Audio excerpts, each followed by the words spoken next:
Hi, I'm Diamondback Deputy Managing Editor Matt Schnabel, here with Terps basketball beat writer Aaron Kasinitz and Terps basketball columnist Daniel Gallen. The Terps open the season tonight against number 18 Connecticut at Brooklyn's Barclays Center. The team is more experienced than last year's group, which reached the NIT semifinals. So what are your expectations for the season? Well, I think we'll see a really different Terps team than we saw last year. They have some shooters this year. Jake Layman's really improved. Michigan transfer Evan Simatris will be in the lineup, and they're both shooters. We'll see the floor more spread than it was last year when the Terps had 7'1" center Alex Len. So I think we're going to see a really interesting and dynamic Terps team with a lot of pieces and a really spread floor this season. I do think there is a reason to have some higher expectations this year because the team is another year older. It's another year of experience and just another year of development in Mark Turgeon's system. But at the same time, I do think that we should have some of our expectations a little bit tempered. Des Wells is playing point guard after Seth Allen's injury. That shortens the rotation a little bit.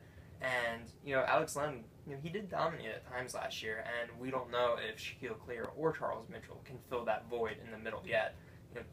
Friday night will do a lot to help us start to answer those questions. But as for right now, I am expecting some things out of this team, but I'm trying not to expect too much right off the bat. Before the Terps look toward the rest of the season, they still have to play the Huskies tonight. What are the keys to a Terps victory? I think the big keys to the Terps victory tonight is really going to be the guard play.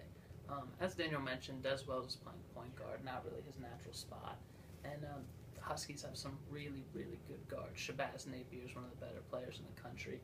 Ryan Boatwright's a really good guard. And I just think that the Terps don't have the edge in the backcourt, but they can play well enough there to stay competitive. So if without starting point guard Seth Allen, who broke his foot last week in practice, without him, if they can still stay composed and play well, I think they'll have a shot. I think it's going to come down to the team's composure. Today at practice, everyone was talking about how the last time they went to Barclays, they weren't really ready for it. They weren't ready for that big stage. They weren't ready for that big opponent. But I think this year will be a little different. It's Roddy Peters and DeMonte Dodd are really the two new guys that are going to see time, and the rest of the guys, they've all done it before. They've been there before, and I think they'll know how to handle it. So last season, a relatively inexperienced and youthful Terps team made a deep run through the NIT. And how far do you think they can go this season? I think that the Terps have some real potential this year. I think they're a tournament team. That's where their sights should be set. Mark Turgeon's mentioned that several times, that he thinks that the team's next step is to make the tournament. And I think with experienced players, a leader like Des Wells, and I expect a really big year from Jake Layman, I think they'll be in the tournament. Maybe not quite a Sweet 16 team yet, but definitely a team that's knocking on the door. Even though I did say to kind of temper your expectations, I do feel like if everyone lives up to their potential, they don't get hit by any more injuries. I do think this is an NCAA tournament team that, depending on the day, depending on their opponent, that could make a run, make some noise in March.